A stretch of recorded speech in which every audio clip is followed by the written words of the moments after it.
नमस्कार दोस्तों, toppers net education में एक बार फिर से आप सभी का बहुत स्वागत है। नेट का जो फरवरी मार्च का एग्जाम होने वाला है उसके पेपर फर्स्ट और पेपर सेकंड फिलॉसफी के ऑनलाइन मॉक टेस्ट जो हैं वो 10 तारीख से शुरू होने वाले हैं।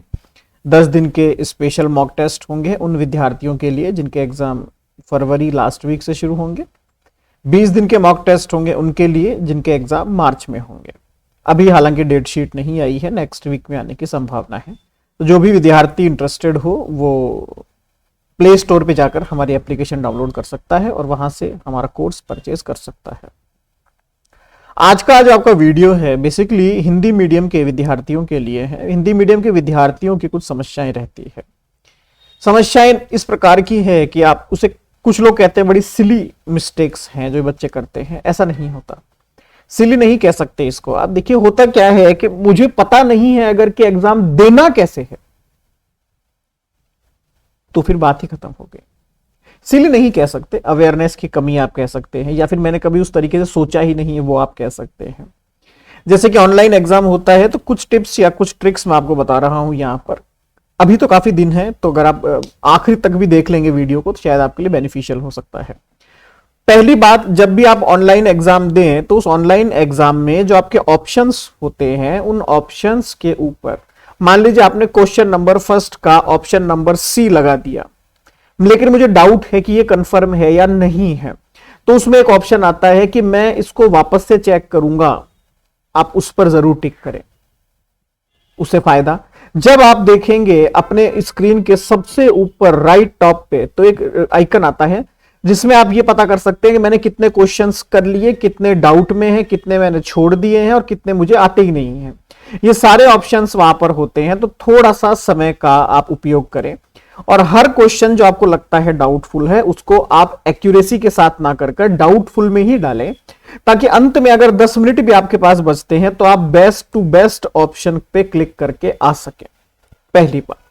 दूसरी बात, हिंदी मीडियम के बच्चों की समस्या एक और रहती है, क्योंकि मेरे पास मेजॉरिटी ऑफ स्टूडेंट्स या मेजॉरिटी ऑफ एरिया जो है फिलॉसफी का वो हिंदी वाला है कि सर हमने क्वेश्चन पढ़ा हिंदी का तो क्वेश्चन समझ में नहीं आया, जबकि आप हिंदी मीडियम के हैं, क्वेश्चन समझ में नहीं आया। ऐसे में अगर आप देखेंगे, चाहे यूपीएससी की मैं बात करूं, चाहे मैं नेट की बात करूं, चाहे किसी भी स्टेट पीसीएस की बात करूं, किसी की भी बात करूं, हर एग्जाम पेपर के ऊपर एक टाइटल लिखा हुआ आता है, एक लाइन लिखी हुई आती है कि अगर किसी प्रश्न में शंका होगी या किसी प्रश्न में डाउट होगा तो ऐसे में अंग्रेजी के प्रश्न को सही माना जाएगा। तो मैं क्या करूं? सीधी सी एडवाइस है, सीधी सी एक टिप्स है आपको कि आपको जिस क्वेश्चन में डाउट हो उसका अंग्रेजी अनुवाद अवश्य पढ़ें। इंग्लिश ऑप्शन को हमेशा पढ़ें। विदाउट इंग्लिश क्वेश्चन पढ़े हुए हिंदी पर टिक आप तभी लगाएं जब क्वेश्चन का आंसर आपको एज इट इज आता हो। एज इट इज क्वेश्चन का आंसर आने की भी एक टिप्स है।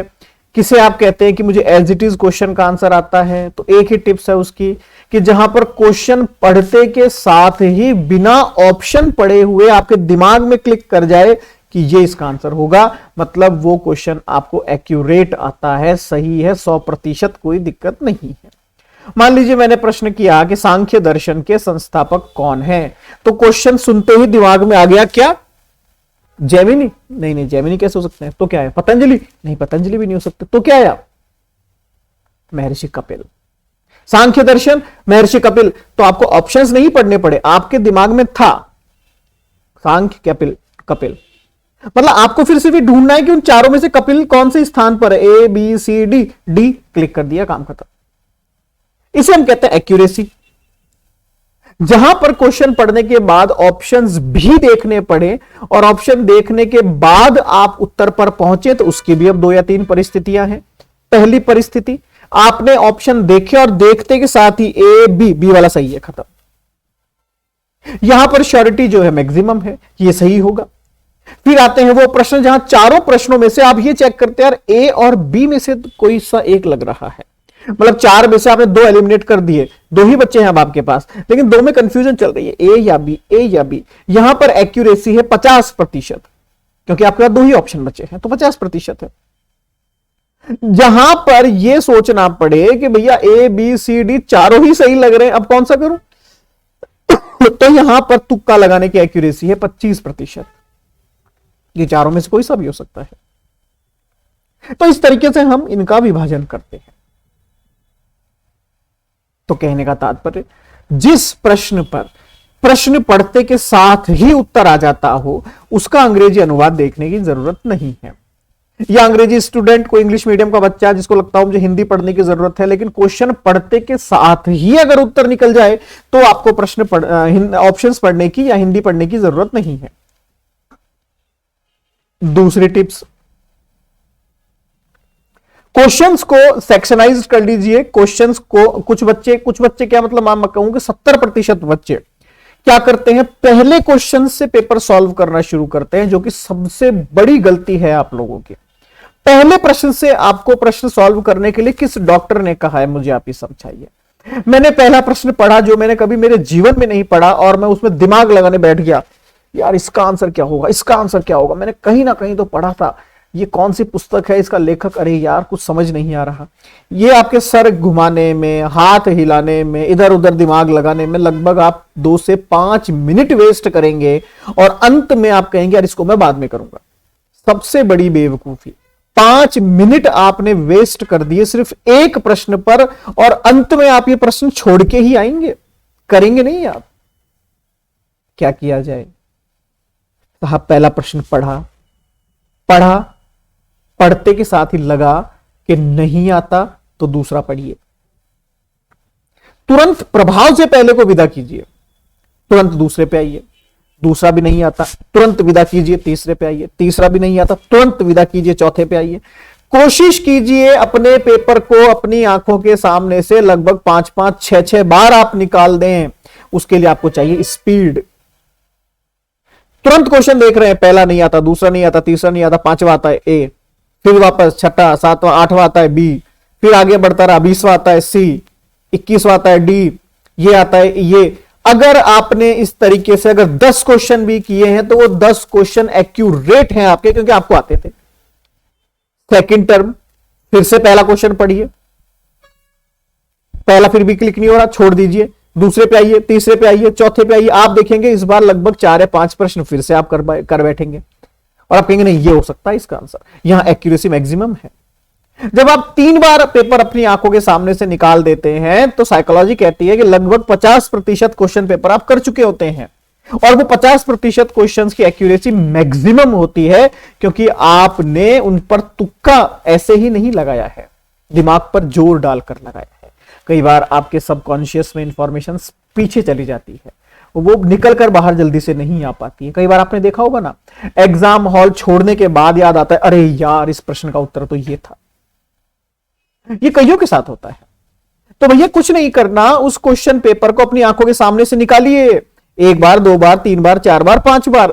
3 बार जब आप निकाल चुके होंगे तो 50% पेपर हो चुका होगा और एक्यूरेसी मैक्सिमम होगी। अगले 2 बार जब आप निकालेंगे तब आप तुक्कों का इस्तेमाल करेंगे, तुक्के लगाने हैं अब आपको, क्योंकि नेगेटिव मार्किंग जिस पेपर में नहीं होती है वहां पर आप तुक्के लगाएंगे, फुल परमिशन है आपको, लगाइए। लेकिन इसका मतलब ये नहीं है 50 प्रश्न है या 100 प्रश्न है तो सब में ही तुक्का लगा के आप आ गए, ऐसा मत कीजिएगा। जो अब शेष 50% क्वेश्चन बचे हैं उसको भी हम 2 भागों में डिवाइड कर लीजिए कि साहब चौथी बार जब मैं क्वेश्चन पेपर को मेरी आंखों के सामने से निकालूंगा तब मैं वही प्रश्न करूंगा जिस पर मुझे संदेह है कि इसका आंसर ए, बी और सी में से कोई सा हो सकता है। संदेह वाले प्रश्न कीजिए, और अंत में 5वीं बार आप वो प्रश्न कीजिए जो आपने जीवन में कभी नहीं सुने, कभी नहीं सुने।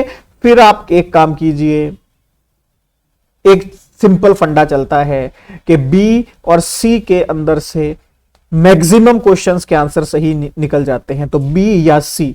एक ट्रिक पकड़ लीजिए कि मैं इन सारे शेष बचे हुए प्रश्नों के आंसर बी दूंगा, तो B B B B B B B या सी सी सी सी सी सी, क्योंकि 10 क्वेश्चन तो मैंने छोड़ ही दिए, मेरे लिए वो नेगेटिव है, मेरे लिए वो 0 है, काम खत्म, क्योंकि मैंने मेरे जीवन में कभी पढ़े ही नहीं।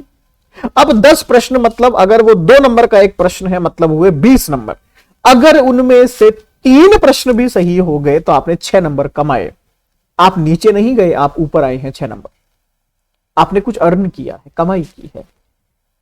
क्वेश्चन छोड़ना नहीं, और दूसरी बात, 50, अगर मैं फर्स्ट पेपर की बात करता हूं, 50 क्वेश्चंस में से आपने केवल 10 पर तुक्का लगाया है, 40 पर आप कॉन्फिडेंट हैं कि इन 40 में से अगर आप काट पीटोगे भी तो कम से कम 25 क्वेश्चन मेरे कहीं नहीं जाएंगे, और जो आखिरी 10 का तुक्का है वो आपके लिए बोनस है।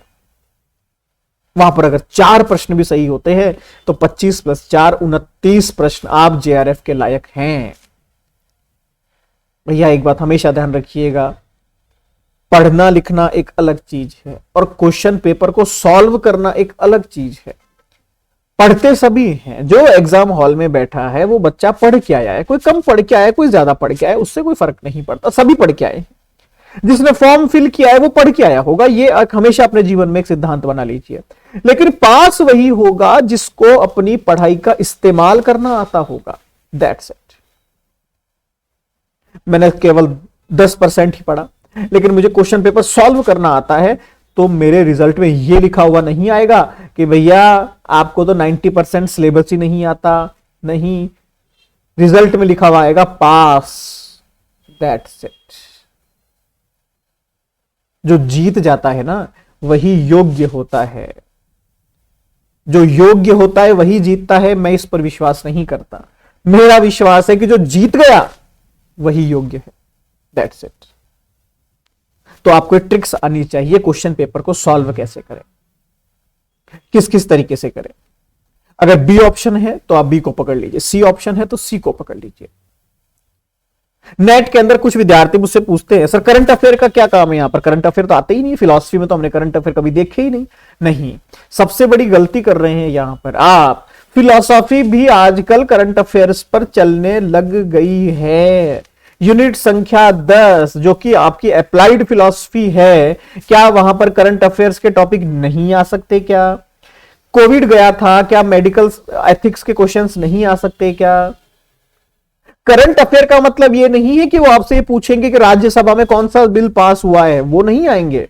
करंट का मतलब अगर वर्तमान में भारत सरकार ने भगवान बुद्ध के लिए कुछ किया है तो सीधी सी बात है भगवान बुद्ध के प्रश्न आएंगे, ये फिक्स है। अगर केंद्र सरकार ने शंकराचार्य के ऊपर काम किया है तो लिखकर ले लीजिए, इस बार शंकराचार्य और रामानुजाचार्य पर प्रश्न आएंगे। और अगर निम्बकाचार्य पर काम किया है तो निम्बकाचार्य से आएंगे। ये कोई इसमें कोई डाउट नहीं रहना चाहिए आपको जीवन में, हमेशा ध्यान रखिएगा। यहां करंट अफेयर्स के क्वेश्चंस भी आते हैं, तो क्या किया जाए, थोड़ा सा अपने आप को टच में रखें इंफॉर्मेशंस के साथ, न्यूज के साथ, करंट अफेयर्स के साथ। करंट अफेयर्स पढ़ना कोई गलत बात नहीं है, एक स्टूडेंट के नाते आपको खुद को थोड़ा सा अपडेट रखना चाहिए, हमेशा चाहिए। आपको पता होना चाहिए कि देश दुनिया में क्या चल रहा है, क्योंकि आप विद्यार्थी हैं। ठीक है, हमें आवश्यकता नहीं है, हम नहीं पढ़ते हैं न्यूज़पेपर वगैरह, लेकिन आप विद्यार्थी हैं। जब तक आप पढ़ रहे हैं, जब तक आप एग्जाम की तैयारी कर रहे हैं, तब तक आपको ये चीजें पढ़नी चाहिए, सीधी सी बात है। या फिर आप ऐसे लोगों में बैठिए जहां पर ऐसी चर्चाएं होती हो, तो आपको अखबार पढ़ने की आवश्यकता नहीं है, आपको सुनाई दे जाएगा कि हाँ ये हुआ है देश में, सिंपल। तो करंट अफेयर्स को हमेशा ध्यान रखें। आप कहते हैं पेपर फर्स्ट में तो सर करंट अफेयर्स की कोई संभावनाएं है क्या, तो आप देखिए यूनिट संख्या 9 जिसके अंदर एनवायरमेंटल साइंस आती है, पर्यावरण संबंधित मुद्दे आते हैं, आपको नहीं लगता वहां पर करंट अफेयर्स के क्वेश्चन आ सकते हैं? क्या आपको नहीं लगता कि वहां पर इंटरनेशनल सोलर अलायंसेस के क्वेश्चन आ सकते हैं कि किस देश ने इंटरनेशनल सोलर अलायंसेस का इनिशिएटिव लिया था? हम कहेंगे यूएसए ने। नहीं नहीं नहीं यार, यूएसए ने कोई और लिया होगा। अरे इंडिया ने लिया। आजकल एक ट्रिक चल रही है बहुत अच्छी पेपर फर्स्ट को लेकर कि साहब अगर एनवायरमेंटल साइंस के अंदर या फिर और भी कहीं करंट अफेयर का क्वेश्चन पूछ लिया जाए कि ये इनिशिएटिव किस देश ने लिया था और आपको उत्तर नहीं आता हो तो भारत लगा देना। इतने काम भारत कर रहा है अभी कि आपको देखने की आवश्यकता नहीं है, आप आंख बंद करके भारत लगा देना। किसने किया? भारत ने किया काम। जब पता ही नहीं है तो तुक्का लगा दीजिए, पता है तब तो बहुत अच्छी बात है, कोई समस्या नहीं है। नहीं पता है तो तुक्का तुक्का तुक्का लगाइए। आप प्रश्न नहीं छोड़ सकते, आप प्रश्न छोड़ने के हकदार नहीं हैं, ध्यान रखिएगा। तो ये कुछ बेसिक टिप्स थी, बच्चे मुझसे पूछते रहते हैं सर इसका क्या करूं, इसका क्या करूं, इसका क्या करूं। तो मैंने कहा चलिए ठीक है, एक वीडियो बना देते हैं। तो आप इनका यूज करें। और भी कोई डाउट हो मेरे पास, जैसे कि रोज तकरीबन 50 से 60 व्हाट्सएप पर ऐसी इंक्वायरीज आती है, सर इसमें क्या कर सकते हैं, सर इसका क्या कर सकते हैं। आपकी भी कोई क्वेरी हो तो आप मुझे व्हाट्सएप कर सकते हैं, डिस्क्रिप्शन में हमारे नंबर लिखे हुए हैं। आप हमसे बात करेंगे तो हमें अच्छा लगेगा, हम फिर उस क्वेश्चन के ऊपर एक और नया वीडियो बनाएंगे। तो तब तक आपके लिए बहुत बहुत धन्यवाद।